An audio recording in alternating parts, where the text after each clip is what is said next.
Hey everybody, hope y'all having a great Wednesday afternoon. Just hope everybody's staying safe out there and healthy and so on and so forth. Today I'm kind of doing a little bit of a change in the video content. Y'all seen the video, I believe I put it up Saturday maybe, the flea market finds video. This is what this one's going to be, a flea market finds video. But what it is going to be, it's going to be the vintage football cards that I got out of this lot. There's not a whole lot here, but I thought that, we would take just a little step in another direction and have a little extra different content, not extra, but different. So I'm sorting out a handful here. They're kind of mixed in with some baseball. There's a lot of football cards here from the 70s. There's a few from the 80s. You'll be able to identify those rather quickly. The condition of the cards range from practically near mint to, well, not so good. And there's a lot of stars in here, I think, maybe a few Hall of Famers. I'm not real familiar with my vintage football. Obviously, I know if I see a Terry Bradshaw or a OJ or a Roger Staubach or somebody of that ilk that, I need to pick it up if I can get it at a reasonable price, which I did. You've seen the video that I had those handful of cards from. The OJ card and the few others that I picked up last weekend at a separate flea market. But this has just got some random cards, like I said, from the 80s and 90s. I'm getting a few more separated out here. I kind of just, went through them really quickly the other day. So I apologize for there nothing being on the screen just yet. I'm just about finished going in through this stack. So I just wanted to get these separated out so we could get rolling on this. So here we go. We have a couple of stacks here. I hope you guys will enjoy this video. Just something different. So we'll start from this side because these appear to be some of the older ones. Like I said, there's some newer ones thrown in there too. Can identify these Pro Set cards really easily, obviously with their logo on there. So this would be about 90, 91, 92-ish. Because that's when Pro Set was kind of getting hot and heavy. And of course I did get a Bill Belichick rookie out of this box that I picked up the other day at the antique mall. Bill Parcells. Now we're getting into some of the vintage stuff. So some of you football fans may be able to identify some of these players a lot easier than I could. I know some of the superstars of the day. And of course, one name in this time frame that I'm familiar with was former Houston Oilers quarterback Dan Pastorini. Many of you may not have known this, but in the mid-'80s, Dan Pastorini raced professionally in the National Hot Rod Association. I think he may have made it to the final round a few times. I don't recall if he won any races or not, but I do, have a couple of Dan Pastorini cards, the football cards, from about 73, 74-ish. So if I go over, I'm not really going to go over these names because I'm not real familiar with many of them, but just wanted to share with you guys a little something different on the channel. Always open to do some different things once in a while on here. Maybe get a little bit of a different crowd in here, or expose you guys that come along with us and see some different things. Hopefully, I'm not going to get the box of 1993 Max. I filed a claim with eBay, got a refund with that. And there's an 89 Donruss baseball coming up that got not sorted out, so I did a horrible job of sorting there. But nonetheless, so hopefully we'll get back to doing some more racing soon. Maybe pick up some blaster boxes. I'm looking on Blowout Cards. They have some nice prices on a couple blaster boxes. I might get a few of those. I like these little highlights cards. Raiders and Steelers and Dolphins and Bengals. Show you the backs of these. Some of these are a little difficult to read. I think that blue on that, I don't know what color you'd call that. Yellowish, but maybe a maize, I don't know. Not good with colors either. I'm not color blind. I've just always been told I don't see colors very well. I passed the color blindness test at the eye doctor, but driving down the road, my wife might point at a car and I'll say the blue one and she'll say no, it's purple. So, but at any rate, as you can see, there's a wide variety of years here. course, I'm not very familiar with a lot of these guys. Of course, this is the Colts. When they were still in Baltimore, they moved to Indianapolis back in 1984. That was a very interesting story. I think ESPN 30 for 30 did a story on that I watched. It was actually about the band, the Baltimore Colts marching band, and talked a little bit in depth about the team's involvement with the city of Baltimore and what they wanted and the concessions that weren't met. So basically the team packed up and headed for Indianapolis and left the band behind. So it was a very interesting story. If you get a chance, go on. I've got the DVDs. I'm sure you can probably find it on some kind of streaming service or YouTube or whatever that has the ESPN 30 for 30. And it was about the Baltimore Colts marching band. It was a very, very interesting story. Of course, ESPN 30 for 30 does have a lot of interesting stories on there. But, of course, some of the checklists during this era are going to be all marked up. When you get checklists that aren't marked up and in good condition, typically they sell for quite a bit of money, and it doesn't really matter what sport. Baseball checklists are much the same way. You didn't have trading card database, you didn't have Beckett, you didn't have a lot of other means to track your cards, so you naturally used the checklists you were provided by the company. Okay, I don't know who that is. Bill Doran. It's one of them sticker cards from about 86 or so.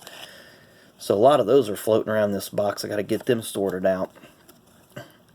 And I just really, of course, like I say, I don't know my vintage football. Some of you guys that grew up in the 70s watching football, you're probably very familiar with a lot of these names. Of course, I grew up in the 80s, and I'm still not familiar with the names of the football from the 80s.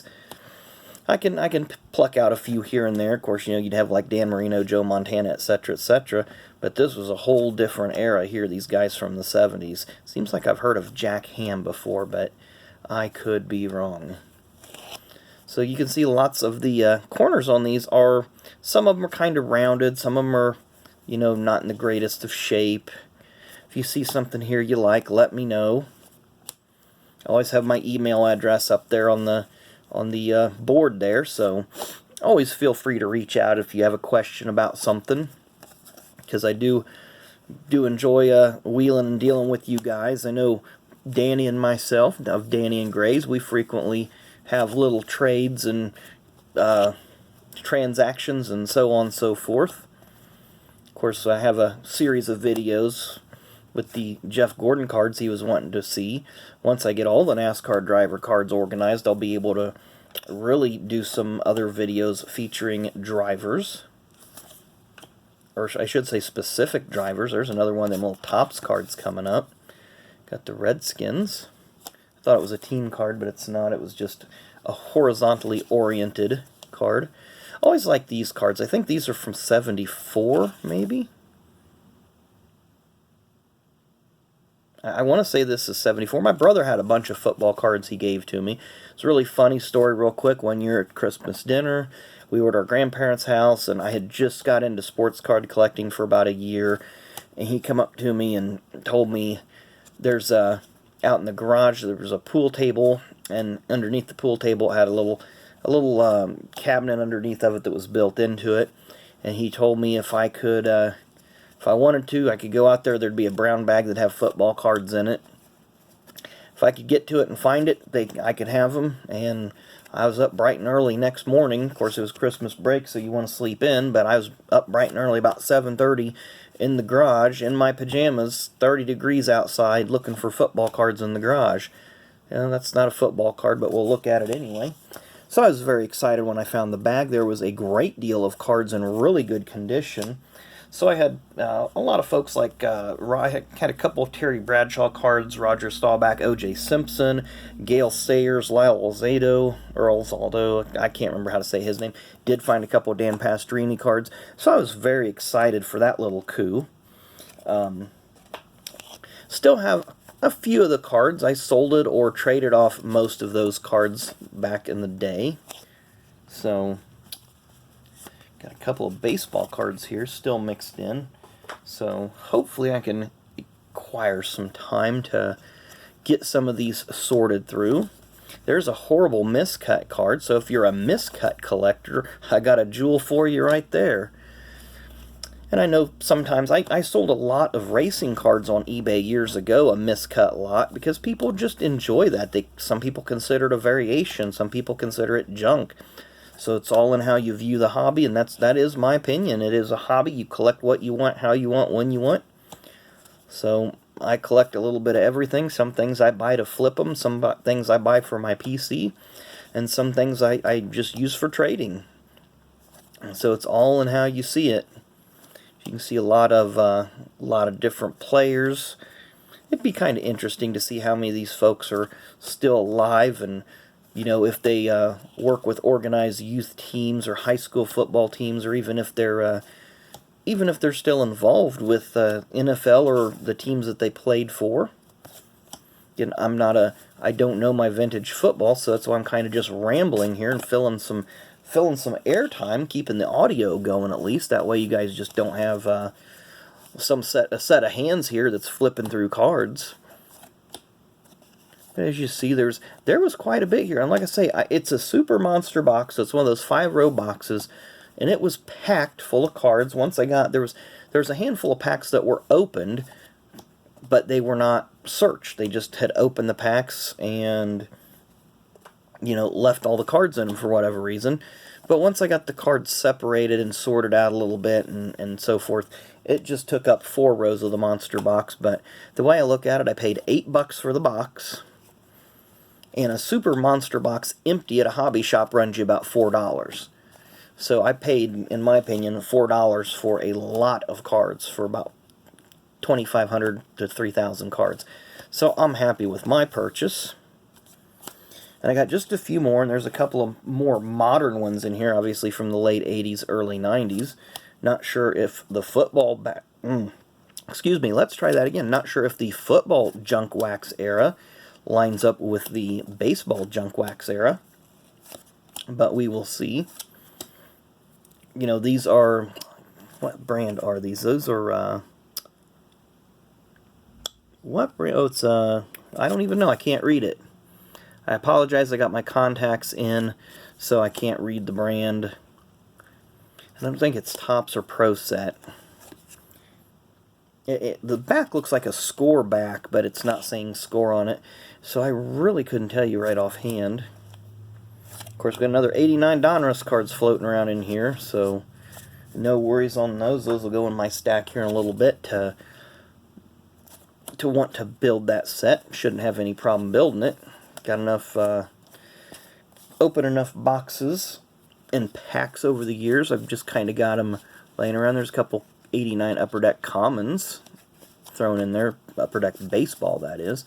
So this is the last little bit. There may be a few more football cards sprinkled in this box, but I've kept you here for almost 15 minutes.